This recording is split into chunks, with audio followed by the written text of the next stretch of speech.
নমস্কাৰ আপোনালোক সকলোকে স্মাৰ্ট ইন আছামৰ নতুন এটা ভিডিঅ'লৈ স্বাগতম জনাইছোঁ। জিএনএম নাৰ্ছিং এণ্ট্ৰেন্স এক্সামৰ কাৰণে ইম্পৰ্টেণ্ট কুৱেশ্যন এনচাৰ আমি ডিছকাছ কৰি আছোঁ।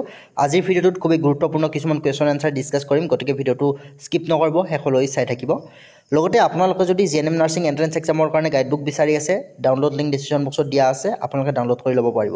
এইখিনিতে আপোনালোকক এটা কথা জনাব বিচাৰিছোঁ, আমাৰ অফিচিয়েল হোৱাটছআপ নাম্বাৰটোৰ কিছু টেকনিকেল প্ৰব্লেম হৈ আছে, তাৰ কাৰণে আমি এক্টিভ থাকিব পৰা নাই। আপোনালোকে যদি মেছেজ কৰি আছে তেন্তে ৰিপ্লাইসমূহ আপোনালোকে হয়তো কিছু দেৰিকৈ পাব। আমাৰ টেকনিকেল প্ৰব্লেমটো ছল্ভ হোৱাৰ পিছতে আমি আপোনালোকক হোৱাটছআপত ৰিপ্লাইসমূহ কৰিম। আৰু কোনোবাই যদি পে'মেণ্ট কৰিছে, পে'মেণ্ট কৰাৰ পিছত যদি PDF লাভ কৰা নাই, আপোনালোকে কমেণ্ট বক্সত কমেণ্ট কৰিব, তেতিয়া আমি আপোনালোকক আমাৰ মেইল শ্বেয়াৰ কৰিম, তেতিয়া আপোনালোকে সেই মেইলৰ জৰিয়তে PDFসমূহ ল'ব পাৰিব। কোনোবাই যদি জিপে'ও কৰিছে বা ফোনপে'ও কৰিছে PDFৰ কাৰণে, আপোনালোকে যদি PDF লাভ কৰা নাই, আমাক কমেণ্ট বক্সত নিশ্চয় এটা কমেণ্ট কৰিব।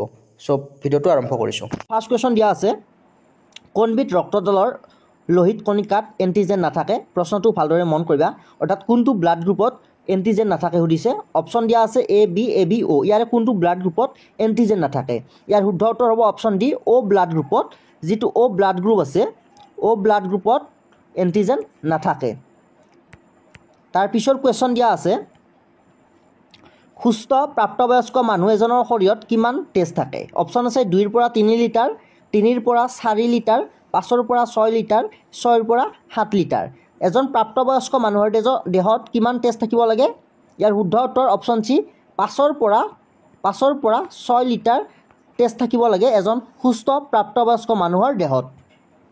চ' ভিডিঅ'টোৰ মাজতে আপোনালোকক ভাল খবৰ এটা জনাব বিচাৰিছোঁ। আপোনালোকে যদি জিএনএম নাৰ্ছিঙৰ এণ্ট্ৰেন্স এক্সামত অৱতীৰ্ণ হ'ম বুলি ভাবিছে, আপোনালোকে এইখন গাইডবুকৰ জৰিয়তে প্ৰিপাৰেশ্যন কৰিব পাৰে। ইয়াত চিলেবাছ অনুসৰি ইংলিছ, ছায়েন্স, মেথমেটিক্স তিনিটা বিষয়ৰ কুৱেশ্যন এনচাৰ লাভ কৰিব। এইখন গাইডবুকৰ পৰা যোৱা বছৰ 80% অধিক কুৱেশ্যন এনচাৰ কমন আহিছে।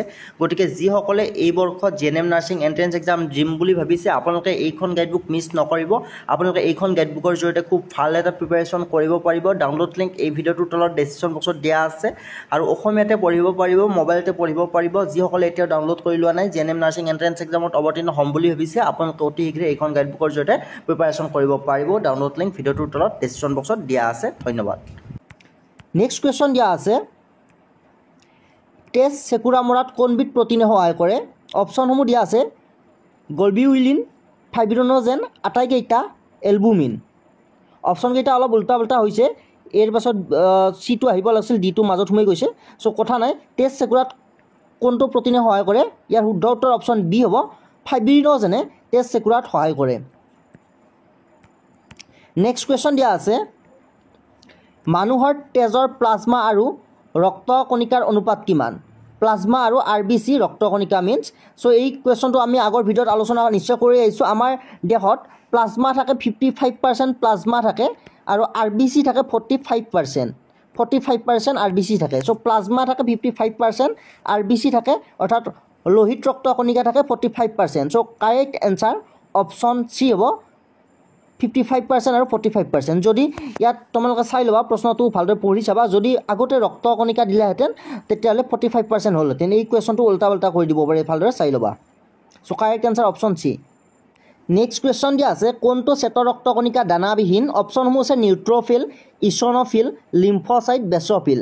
ইয়াৰ শুদ্ধ উত্তৰ হ'ব লিম্ফ'চাইট। লিম্ফ'চাইট দানাবিহীন হয়। নেক্সট কুৱেশ্যন দিয়া আছে, মানুহৰ হৃদপিণ্ডৰ পৰা দেহৰ বিভিন্ন অংশলৈ তেজ সঞ্চালিত কৰা ৰক্তবাহী নলীডালৰ নাম কি? ধমনী, জালক, পৰ্টেল, হীৰা। তো ইয়াৰ শুদ্ধ উত্তৰ অপশ্যন A হ'ব, ধমনী। হৃদপিণ্ডৰ পৰা দেহৰ বিভিন্ন অংশলৈ তেজ সঞ্চালিত কৰা ৰক্তবাহী নলীডালৰ নাম হৈছে ধমনী। তো নেক্সট কুৱেশ্যন দিয়া আছে, হিমগ্ল'বিন ক'ত থাকে? লোহিত ৰক্ত কণিকাত, শ্বেত কণিকাত, অনুচক্ৰিকাত, লিপিডত। ইয়াৰ ক'ত হিমগ্ল'বিন থাকে? ইয়াৰ শুদ্ধ উত্তৰ হ'ব অপশ্যন A, লোহিত ৰক্ত কণিকাত হিমগ্ল'বিন থাকে। লোহিত ৰক্ত কণিকাত RBC বুলি কোৱা হয়, অৰ্থাৎ RBCত হিমগ্ল'বিন থাকে। নেক্সট কুৱেশ্যন দিয়া আছে, মাম্পছ ৰোগ কিহৰ কাৰণে হয় সুধিছে। অপশ্যনসমূহ আছে ভেঁকুৰজনিত, ভাইৰাছজনিত, বেক্টেৰিয়াজনিত, বংশানুক্ৰমিক। ইয়াৰ শুদ্ধ উত্তৰ হ'ব ভাইৰাছজনিত ৰোগ হয়। মাম্পছ ৰোগ ভাইৰাছৰ কাৰণে হয়, ভাইৰাছজনিত ৰোগ হয় মাম্পছ ৰোগ, মনত ৰাখিবা। নেক্সট কুৱেশ্যন আছে, ছালত কোনবিধ ৰঞ্জক পদাৰ্থ থকাৰ কাৰণে ৰ'দত থাকিলে মানুহৰ গাৰ ছাল ক'লা হয়? আমি সকলোৱে জানো মানুহৰ দেহত ছাল ক'লা হোৱাৰ কাৰণ হৈছে আমাৰ দেহৰ ছালত মেলানিন থকাৰ কাৰণে যিবোৰ মানুহ ক'লা হয় তেওঁলোকৰ দেহৰ ছালত বেছিকৈ মেলানিন থাকে। চ' ক'লা হোৱাৰ কাৰণ হৈছে মেলানিন থকাৰ কাৰণে মনত ৰাখিবা।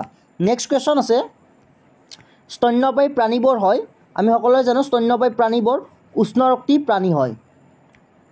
নেক্সট কুৱেশ্যন দিয়া আছে মানুহৰ হৃদপিণ্ডত কঠালি কেইটা, অৰ্থাৎ মানুহৰ হৃদপিণ্ডত কেইটা কঠালি থাকে। ভেৰি ভেৰি ইম্পৰ্টেণ্ট কুৱেশ্যন হয়। ইয়াৰ শুদ্ধ উত্তৰ হ'ব অপশ্যন ডি, মানুহৰ হৃদপিণ্ডত 4টা কঠালি থাকে, 4টা কঠালি থাকে, মনত ৰাখিবা। নেক্সট কুৱেশ্যন দিয়া আছে মানুহৰ দেহৰ বৃহত্তম অংগ কি সুধিছে। ইয়াত কুৱেশ্যনটো ভালদৰে তোমালোকে বাৰে বাৰে পঢ়ি চাবা। ইয়াত অংগ বৃহত্তম অংগ সুধিছে, কেতিয়াবা বৃহত্তম গ্ৰন্থি সুধে। যদি বৃহত্তম গ্ৰন্থি সুধে তেতিয়া বেলেগ হ'ব আৰু বৃহত্তম অংগ সুধিলে বেলেগ হ'ব। চ' অপশ্যনসমূহ আছে চৰ্ম, বৃক্ক, যকৃত, হৃদপিণ্ড। তো ইয়াৰ শুদ্ধ উত্তৰ অপশ্যন এ হ'ব, মানুহৰ দেহৰ সৰ্ববৃহৎ অংগ হৈছে চৰ্ম। নেক্সট কুৱেশ্যন দিয়া আছে কি গহ্বৰত হাঁওফাঁও অৱস্থিত। অপশ্যনসমূহ আছে বক্ষ, মুখ, উদৰ, হৃদ আৱৰণী। তো ইয়াৰ শুদ্ধ উত্তৰ অপশ্যন এ, মানুহৰ হাঁওফাঁও বক্ষ গহ্বৰত অৱস্থিত। নেক্সট কুৱেশ্যন দিয়া আছে মানুহৰ দেহত থকা আটাইতকৈ ডাঙৰ গ্ৰন্থি কি। এইবাৰ ডাঙৰ গ্ৰন্থি সুধিছে। চ' ডাঙৰ গ্ৰন্থি কি হ'ব, যকৃত, অগ্নাশয়, থাইৰয়ড, লেক্ৰাইমেল। তো ইয়াৰ শুদ্ধ উত্তৰ অপশ্যন এ হ'ব যকৃত। মানুহৰ দেহৰ আটাইতকৈ ডাঙৰ গ্ৰন্থি হ'ব যকৃত, আৰু যদি আটাইতকৈ ডাঙৰ অংগ সোধে তেতিয়াহ'লে হ'ব চৰ্ম। মনত ৰাখিবা, এই দুটা উল্টা উল্টা নকৰিবা, বহুত ইম্পৰ্টেণ্ট কুৱেশ্যন হয়, সুধি থাকে। আটাইতকৈ ডাঙৰ গ্ৰন্থি যকৃত আৰু আটাইতকৈ ডাঙৰ অংগ সুধিলে চৰ্ম হ'ব। নেক্সট কুৱেশ্যন দিয়া আছে কি গ্ৰন্থিয়ে অশ্ৰু নিয়ন্ত্ৰণ কৰে। পিটুইটাৰী, অগ্নাশয়, থাইৰয়ড, লেক্ৰাইমেল।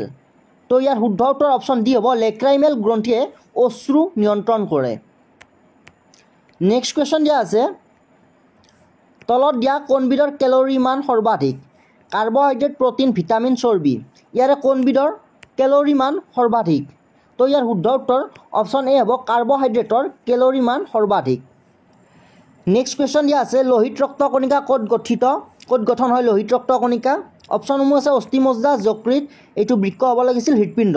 তো শুদ্ধ উত্তৰ হ'ব অপশ্যন এ, অস্থিমজ্জাত লোহিত ৰক্ত কণিকা বা RBC গঠন হয়।